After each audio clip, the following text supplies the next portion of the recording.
Fala galera do Caixinha Quântica, J na área, tudo bem? E aí, como é que vocês estão, beleza?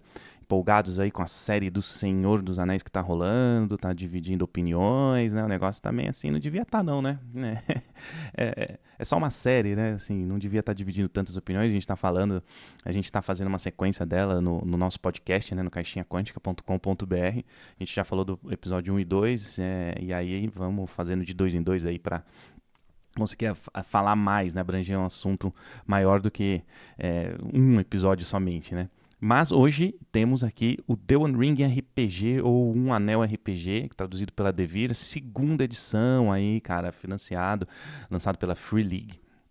E como eu prometi, estou falando das regras, né? E hoje a gente vai falar do, né, o mais legal para muitas pessoas seria combate. Cara, isso aqui é muito diferente do que possa vir estar acostumado com, por exemplo, o Dungeons and Dragons, bem diferente na verdade, né? Então assim, ele tem uma regra muito particular e é bem legal, né?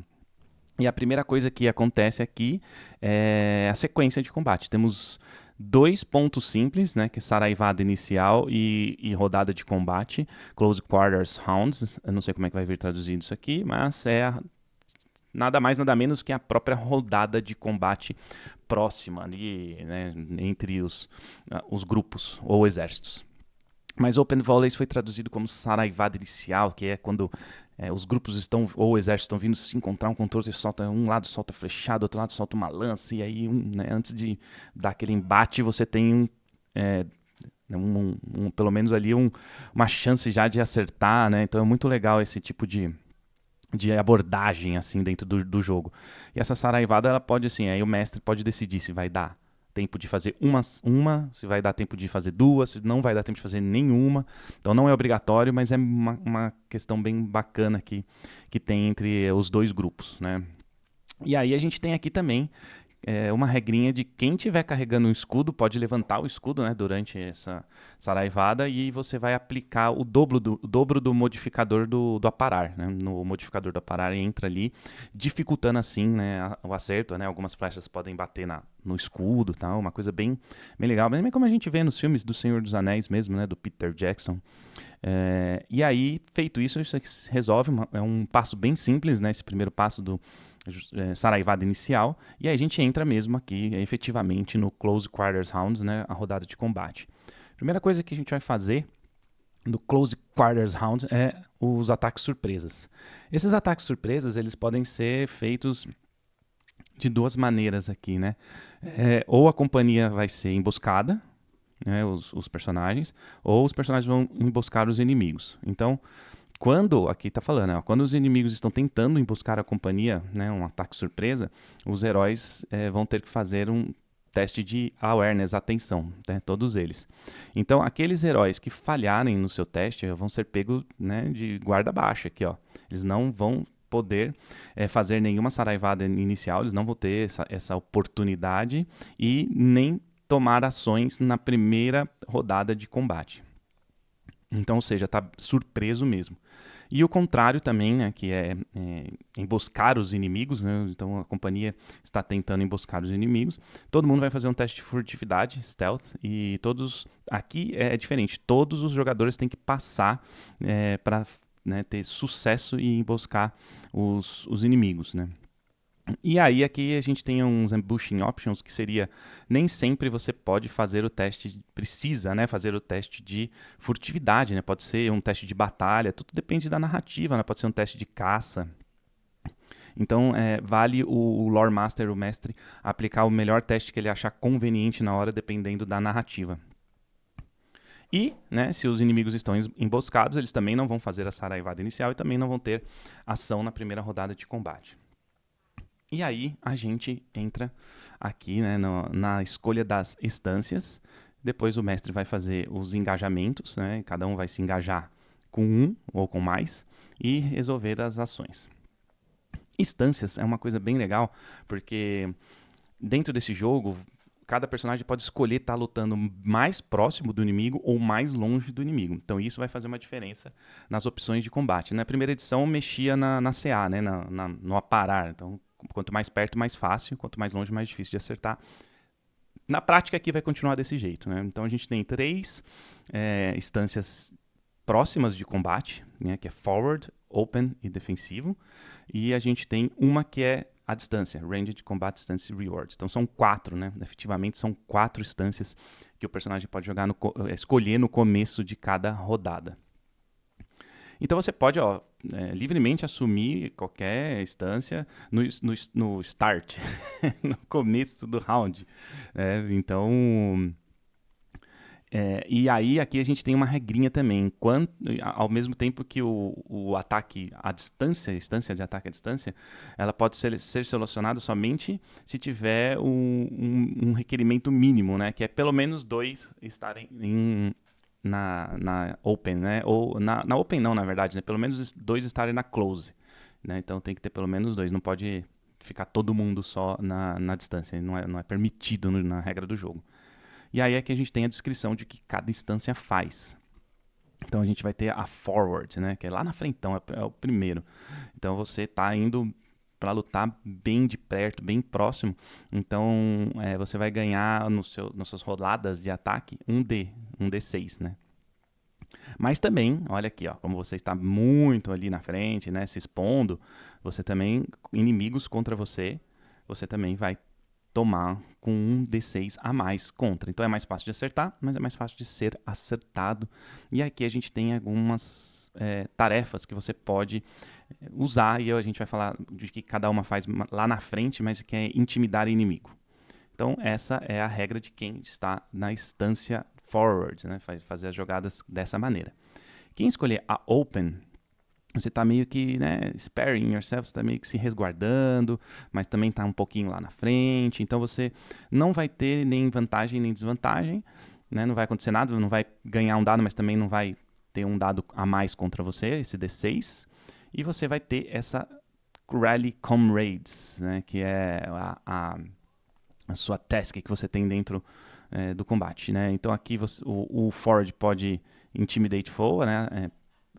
Lançar mão do intimidar o inimigo. E aqui você vai usar esse Rally Comrades. A gente vai ver cada um. E aí tem a instância defensiva, né? Você está se protegendo, você está mais atrás. Então, todo mundo que estiver mirando você ou atacando você vai perder um dado de um D6, vai jogar com um D6 a menos. Mas as suas jogadas também têm um D6 a menos para cada oponente que está engajando com você.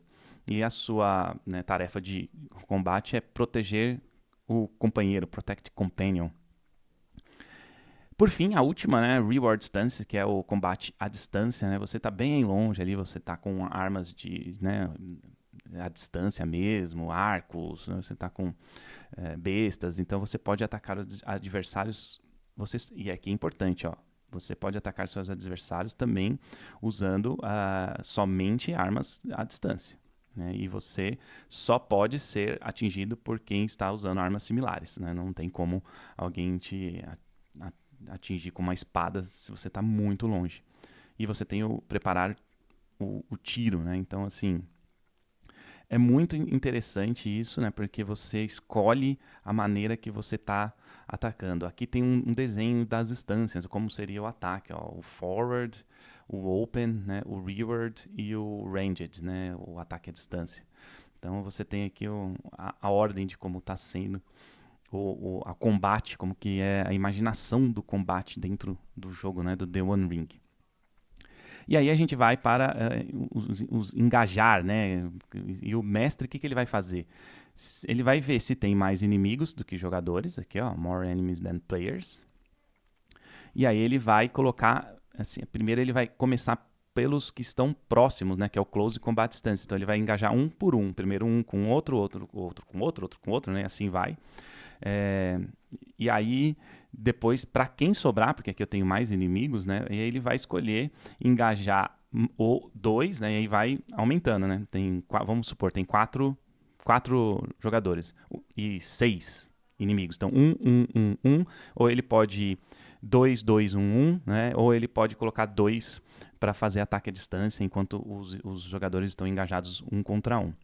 É importante aqui lembrar que aqui embaixo tem um Engagement Limits, onde só pode engajar no máximo 3 para cada um, e de tamanho normal, ou 2 de tamanho maior, tipo um troll, assim, né? E aí a mesma coisa vai se aplicar se tem mais jogadores do que inimigos. Então você vai pôr 2 jogadores, aí vai depender da instância, né, de que cada um escolheu. Se tiver todo mundo close, vai pôr 2 contra um inimigo, ou 3, pode ir até 3 contra um inimigo, e aí você vai fazendo da mesma maneira. Mas primeiro tem que colocar um contra um, outro contra outro, outro contra outro, e quem for sobrando vai engajando depois, tá? E aqui você também pode desengajar à vontade, não tem aquele ataque de oportunidade, não tem nada disso igual no Dungeons and Dragons. Morreu, você pode ir pro outro, né, inimigo, você pode sair de um e ir pro outro inimigo, então tudo isso é mais livre aqui, né, mais narrativo, né. E aí é importante lembrar, né, cara, que a gente tem 2 ações aqui para cada rodada, cada personagem, jogador, então eles têm uma ação principal, que é o main action, aqui, isso, a main action, e ele tem uma ação secundária também, né? Então essa ação secundária é uma ação menor. Então aqui tem alguns exemplos, né? Porque além de atacar, né? Atacar, andar pelo terreno, tudo isso é uma ação principal, né? Então aqui você tem, por exemplo, recobrando uma posição depois de um knockback. Vou explicar aqui o que é knockback. Então é uma ação principal. Recuperando uma arma, carregando um companheiro que caiu, se movendo através do campo de batalha, isso são ações principais. Então, se você tem que escolher isso ou atacar. E ações secundárias são, né, avançando ou retrocedendo na batalha, procurando alguém olhando, né, assim, pelo campo de batalha, remover o elmo, né, tipo, tirar algumas partes do seu... Isso aqui é uma estratégia muito usada no The One Ring, né, no Anel, porque a gente tem aquela fadiga, né, e a fadiga quando ela junta, né, contra sua resistência, como eu falei nos outros vídeos, né, no vídeo de viagem eu explico bem isso, você fica fatigado, né, e 1, 2 e 3 sai vazado no dado de 6 lados. Então, às vezes, remover um elmo que tem peso te tira essa fadiga. Porque aí cai, né, o teu peso. Isso é importante. Então aqui é uma ação secundária, ó. Tranquilo, né? Você não gasta, você pode atacar e ainda remover um elmo. E assim por diante. E aqui ele fala que os inimigos também, ó, pode fazer a mesma coisa, mas para acelerar o combate, os inimigos vão ter somente a ação principal. Então ele pede para que os inimigos tenham somente a ação principal, e a gente vai, né, acelerar este combate. E aí, outras ações que ele explica que fica a cargo do mestre, né? Que cada ação, né, falar, né? Você falar, você vai considerar uma ação principal? Depende do que está acontecendo na cena aqui. O The One Ring, ele é muito envolvido com a cena, então é importante que você tenha em mente esse lance da cena para aplicar ali durante o jogo, a narrativa, né? Então é fato que ele é um jogo um pouco menos tático, assim, no sentido de andar os quadradinhos, né? 5 pés, igual Dungeons and Dragons, igual Pathfinder. Eu ando, eu tenho uma ação, bônus, eu posso fazer isso, eu posso fazer aquilo, tem a coisa bem detalhadinha, que é bem legal, né? Eu adoro, né, Dungeons and Dragons, mas como eu estou explicando aqui, o The One Ring, um Anel RPG, ele é bem diferente. E aí, como é que funciona, né? Como eu expliquei lá na ficha, as suas jogadas de ataque vão ser contra o seu target number, número-alvo, né, de força. Tá aqui, ó. Como eu falei, né, naquele vídeo de criando personagem. Então, você vai jogar contra a força. Isso quando você for acertar um inimigo, né? Então, você vai modificar esse target number, né? Esse alvo, você vai incrementar, ele vai aumentar. Cada inimigo tem um número, então, por exemplo, mais 1, mais 2, para você somar no target number, o que é interessante, porque depende, cada inimigo tem uma facilidade a mais ou a menos de ser acertado. Tem inimigo que vem aqui e soma mais 3, né, no seu target number, e aí vai complicando cada vez mais para acertar. Tem inimigo que soma só mais 1, mas nenhum é mais 0, né? Sempre vai ter alguma coisinha, porque o inimigo também está com né, equipamento, né? Então ele também tem ali a sua armadura, então isso tudo influencia. E aí a dificuldade dos adversários, sim, né, não tem nenhuma soma, ele vai somente contra o aparar que está na ficha, né, de cada jogador. E aí acerta. E acertando, você tem ali a perda da arma, né, de resistência, né? Então, quando chega no zero, o personagem ele cai, né? Então, ele fica muito debilitado ali. E dependendo ali das regras, tem inimigo que precisa, né, tem inimigo que chegou no zero já cai assim também, tem inimigo que recupera no final da rodada, então depende, cada um tem as habilidades, mas a princípio o zero mata o inimigo, ou aquele golpe perfurante que eu falei também mata o inimigo, independente de quantos pontos de resistência este monstro barra NPC, barra inimigo tenha, né? E aí o que é o knockback, né, que eu falei lá? É assim, às vezes, ó, o ataque é tão poderoso, né, te vai tirar tanto, né, vai ficar fatigado de resistência, pontos de vida, que né, o jogador prefere reduzir, né, dar com a força, né, você vai dar né, vai chegar assim, vai dar se proteger, mas vai perder o seu ponto de apoio, vai perder o seu ponto na batalha. E aí, quando isso acontecer, você vai diminuir pela metade o dano sofrido, mas também você vai precisar, né, gastar o seu próximo round inteiro, então é uma ação principal para recuperar essa posição, né? Então, porque você perde a posição. Então você perdeu a posição. Então esse knockback é importante, é estratégico, porque às vezes você vai ficar fatigado com aquela porrada e é melhor perder uma ação e não ficar fatigado, né? Não deixar o 1, 2, 3 ser vazado, ser 0 no dado de 6, do que você tomar a porrada e não perder a sua posição na luta, né? Então isso é muito louco também, então é uma questão de tática aqui. E aí a gente tem, né, os danos especiais. Isso aqui é bem legal, né, cara? E aí depende de quantos 6 você tira no D6, né? Que é o Tengwar, aquele Tzinho no dado. Né? Então você pode lançar mão desses 4, né? 4, né? 1, 2, 3, 4, né? 4 danos especiais que você pode ocasionar no seu inimigo, né? Barra NPC, barra...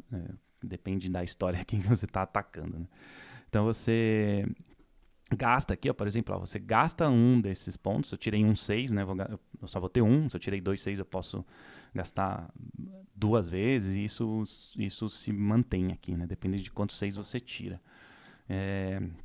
E aí você gasta isso para infligir no seu adversário um dano adicional igual o seu atributo de força. Então você tem lá, a arma tira 5, seu atributo de força é 5, você vai tirar 10, porque eu vou gastar esse, né, esse ponto. Você pode, ó, aqui tá falando, ó, você pode gastar um dado adicional. Então você vai raise the loss of offenders by one adicional mais um, tá? Então mais um dano se você está usando uma arma de 2 mãos. Então as armas de 2 mãos dá mais um no dano. Então ficaria no exemplo que eu dei, em vez de 10, 11. Aí eu posso gastar outro dado, né? Eu tava falando isso ali agora há pouco, na verdade, essa aqui é só mais um. Mas eu posso gastar outro dado para fazer, dependendo de quanto for aqui. E aí, cara, tem aqui, esse aqui você também, ó, vai gastar, né, fend off.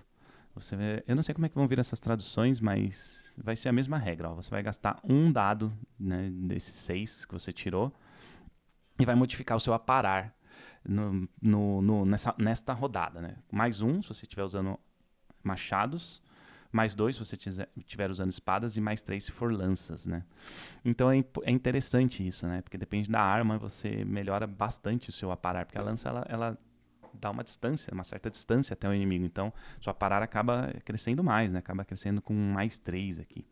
Perfurar, esse aqui é bem legal, cara. Esse aqui, ó, você gasta seus 6 para modificar o dado de sucesso, de proeza, né? O dado de sucesso não, o dado de sucesso é o D6, o de proeza é o D12, que é o Fit Die. Então você vai colocar mais um se estiver usando espada, mais 2 se estiver usando arco, e mais 3 se você estiver usando lança. Por que isso? Porque você pode possivelmente ativar um perfurante, né? Porque de repente você tirou 9. O perfurante ele funciona com 10 ou Gandalf, né? A runa de Gandalf para os personagens, ou 10 ou 11, na verdade, que é o olho de Sauron, né? O Gandalf é o 12 e o olho de Sauron é o 11, como eu já falei em outros vídeos. E isso é importante, porque se você tirou um 9, você gasta, né, você tem uma espada, e aí você adiciona mais um, você tirou um 10, na verdade, e esse 10 vira, né, um golpe perfurante, e aí pode matar o inimigo de prima. Então, é uma ação interessante a se fazer, né? E aqui, ó, escudo, né, cara? Shield Thrust, você vai usar o escudo para se defender, né? Você vai puxar eles, empurrar eles para trás, né? Se a sua força for maior que a do inimigo também, né? Aqui, ó, isso aqui tem um pré-requisito aqui, né?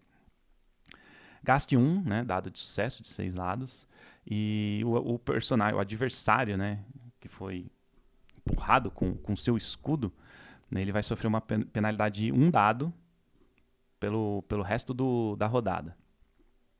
Então ele vai jogar um dado de 16 a menos, assim, quando ele fizer um ataque, né, por exemplo, pelo resto da rodada.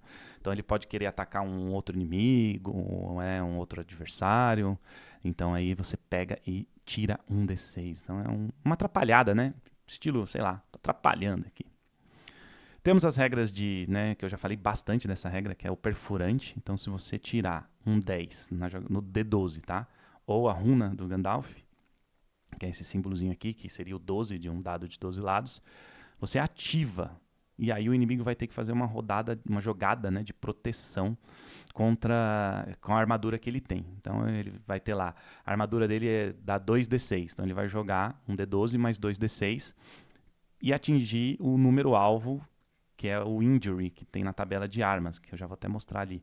Ele tem que passar esse valor para passar nesse teste. Passando nesse teste, aí ele sofre só o dano, né, da arma, mas se ele não passar, ele morre de primeira, cara. Aqui a gente tem conversando com os inimigos, né, cena de... ele dá uns exemplos, né, que o Gandalf falou com os Trolls, que o Bilbo falou com o Gollum. Durante a batalha você pode ter conversas, né, pode ter diálogos. E aqui, ó, aqui é o Injury que eu acabei de falar, ó. Então o inimigo tem que passar esse número alvo aqui, ó, certo? Se ele não passar, ele vai morrer de primeira. A maioria deles morre com que você vai ferir eles, vai causar um ferimento muito pesado. Então a maioria deles morre com um ferimento pesado. Alguns com 2, né? Então depende. E aí aqui é o que eu falei, ó, a armadura ela dá essa proteção, né? Então se o cara tem uma armadura com 3D, ele vai jogar o D12 mais 3 dados de 6 lados contra o injury da arma aqui, ó. Esse número alvo, né? Essa dificuldade. E aí a gente tem os ferimentos, cara. O que são os ferimentos? O personagem que está ferido, ele vai fazer, se ele for ferido, se ele sofrer, né, de alguma maneira, ele cai, alguma coisa, né, um ataque perfurante do inimigo, ele vai jogar ali numa tabela aqui embaixo, ó. E aí ele vai ver o que vai acontecer. Se ele tirar 1 a 10, é o número de dias, né, que vai ser em dias, né, que é o expression in days, que ele vai ficar ferido, que precisa para se recuperar desse ferimento. Só que uma jogada de healing, né, de cura, vai reduzir os dias. Né? Você reduz um dia, se você passar no teste, mais um dia para cada 6 que você tirar. Mínimo de um dia, né? Você não consegue zerar. Se você tirar 2 aqui e tirar 2 ali, mas é um mínimo de um dia, né? Pelo menos um dia para se recuperar. Agora, se você tirar um olho de Sauron, né, e isso aconteceu numa mesa que eu joguei, o pessoal da Torre do Dragão, ele foi ferido e tirou um olho de Sauron. Ele já cai, como se ele já caiu inconsciente, cara. Com 0 pontos de vida, 0 resistência e morrendo. Né? Então a condição morrendo, o que ela é? Ela é uma condição que se você não receber uma cura em aproximadamente 1 hora, você vai morrer. E essa condição morrendo, ela vem de 2 maneiras, né? Dessa maneira aqui. E a segunda é 2 ferimentos. Personagens que sofrem 2 ferimentos caem nessa condição morrendo, né? Ou se o segundo, ele pode morrer direto, né? Se o segundo ferimento for ferir ele e já causar um 0 de pontos de vida, né? De repente ele foi ferido, mas está com 12 de resistência, né? Por exemplo. Mas aí o segundo golpe fere e ainda tiraria 12 de resistência. Aí ele também já cai morto, né? E a gente vai ter também complicações e vantagens dentro do combate. E aí, cara, aqui é muito interpretativo. Isso aqui para mim seria mais ou menos um exemplo, né? Então você de perder dados de 6 ou ganhar dados de 6 lados. Então, por exemplo, você tem a coisa como vantagens, né? Você tem uma vantagem moderada, você dá um exemplo, né, de uma vantagem num campo de batalha, você está no high ground, como dizia Obi-Wan Kenobi, estou no mais alto, tenho vantagem no ataque. O Obi-Wan Kenobi naquele dia ele tinha 2D a mais, por exemplo.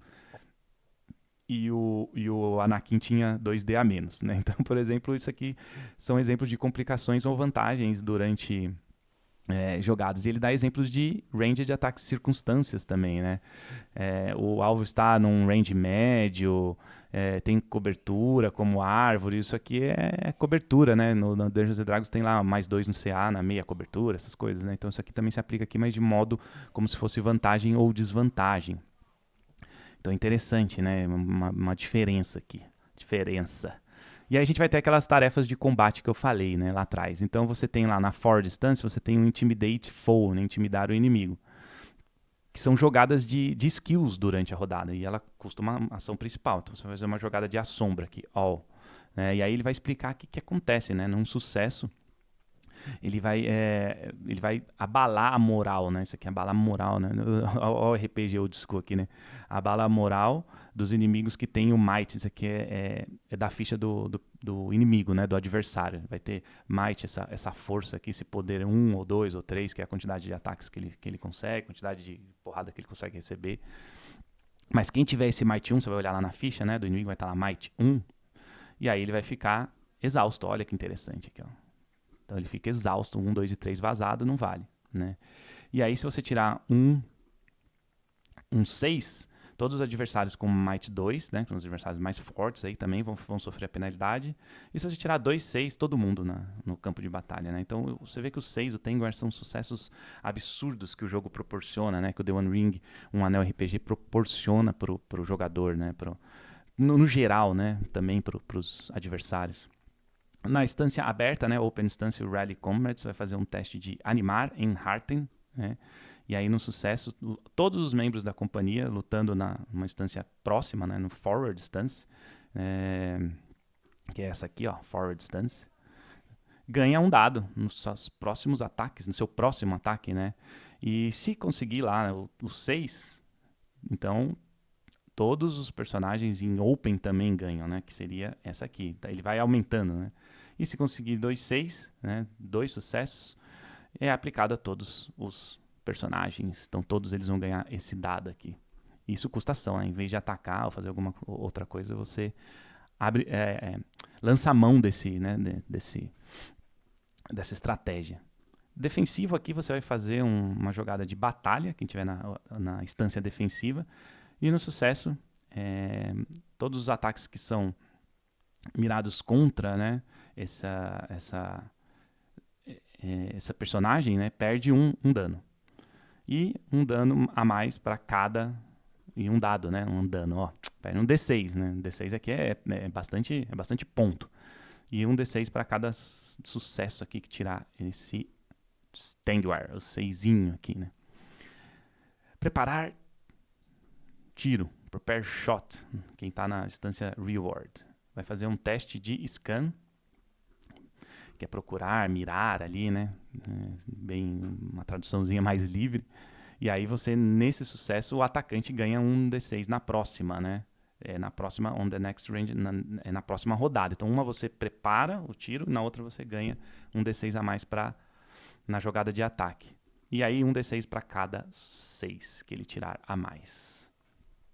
Arte, né, maravilhosa desse livro. E aí a gente tem aqui a última coisa, né, que é o Fly You Fools. O Gandalf fala isso quando o Balrog pega ele ali na Minas de Moria e ele manda a galera embora, né. Às vezes você quer escapar, né, então você pode assumir que a Reward Stance, né, escapa. Você vai escapar se tiver todo mundo em Reward Stance. Então não precisa fazer nenhuma jogada, que é o No Roll is Required, não precisa fazer nenhuma jogada. E o mesmo aplica-se aos adversários. Agora, se você... Né, defensive Stance Rolling off their attack, normalmente tá. E, então se você não... você quer... If their attack roll is a success, né? Otherwise, they can assume a defensive... É 1 e o 2, né, cara? Otherwise, they can assume a defensive stance. Aí você vai assumir a instância defensiva, rolando um ataque, uma jogada de ataque normalmente, tá? Se você estiver jogando numa instância mais na frente. Feito isso, você passou, né, como se você tivesse acertado esse ataque, aí você escapa. Se não, ó, the attack roll é, fails, o combatente continua engajado. Então aqui você vai fazer uma jogada de ataque, caso você não esteja ainda na instância defensiva. Você vai assumir a instância defensiva e depois vai fazer uma jogada de ataque. E é isso, ó. Depois a gente vai fazer as regras de conselho, não nesse vídeo, mas num próximo vídeo vamos falar das regras de conselho, cara. Muito legal, né, cara? Eu acho muito interessante esse lance de combate do The One Ring, né? É isso, passei aqui pelas regras do The One Ring, né? Então você tem aqui a regra geral de combate e a gente fechou aqui o capítulo de combate, né? Eu vou pedir aí, pessoal, quem tá gostando dessa série aí, para se inscrever no canal, né? E dar um like, essas coisas, aquela coisa toda que o pessoal pede, né? Que o pessoal fala nos vídeos, né? É porque é importante, né, cara? Então você se inscreve aí no canal, né? Dá esse like aí, que nem tá aparecendo aí na tela e tal. E ajuda bastante aí para a gente continuar fazendo esse trabalho. Uma extensão aqui do podcast Caixinha Quântica. Valeu, galera. Então eu vou ficando por aqui. Desde já o meu muito obrigado. Um abraço.